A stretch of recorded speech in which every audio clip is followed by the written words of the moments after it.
ఓం నమో వెంకటేశాయ. అత్యంత పవిత్రమైనది నామ సంకీర్తన.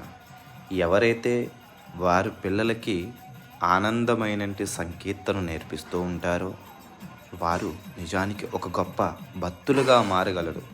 ఈ భౌతిక ప్రపంచంలో ఎలా జీవించారో వాళ్ళందరికీ కూడా తెలుసు.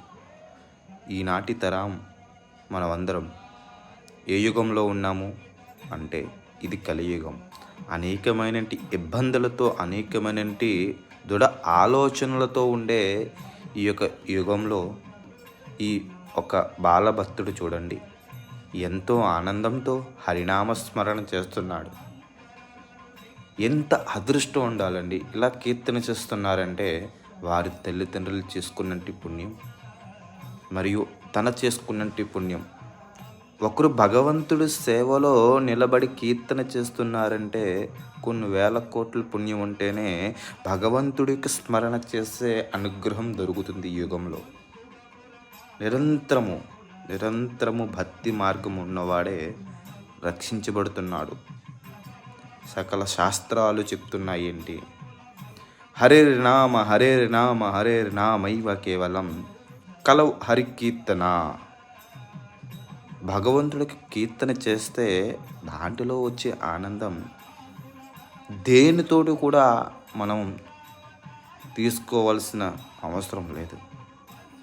హరికీర్తన చేస్తున్నట్టు భక్తుడు ఎవరైతే ఉన్నారో వారు గొప్ప ఆనందాన్ని పొందగలరు. ఈ భౌతిక ప్రపంచంలో తాత్కాలికంగా ఈ సుఖాలు పొందకపోవచ్చుమో, కానీ వైకుంఠ లోకానికి వెళ్ళిన తర్వాత స్వామి అనుగ్రహం ఏ విధంగా ఉంటుందో మీకు అందరికీ కూడా తెలుసా?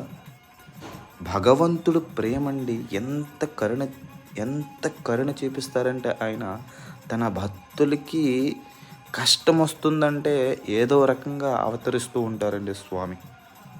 అటువంటి నిర్మలమైన మనస్సుని మనమందరం కూడా రెడీ చేసుకోవాలి. భగవంతుడు ప్రేమని మనం ఎలా పొందాలి? ఆధ్యాత్మిక గురువులు ఎందరెందరో మహానుభావులు భగవంతుని అనేకమైన కష్టాలు పెట్టినా సరే భగవంతుడు వారు హరి పాదముని విడలేదండి. ఎన్ని కష్టములు వచ్చినా నా స్వామి నిష్టగా నిన్ను కొలిచితే అలుపు సలుపు లేదు, ఆకలన్నది రాదు, బంగారు వాకిళ్ళు పడితే ఆపదలు తొలగించవా నా స్వామి, దాసుడను నేనే కదా. ఆపదలు తొలగించవా నా స్వామి, దాసుడను నేనే కదా.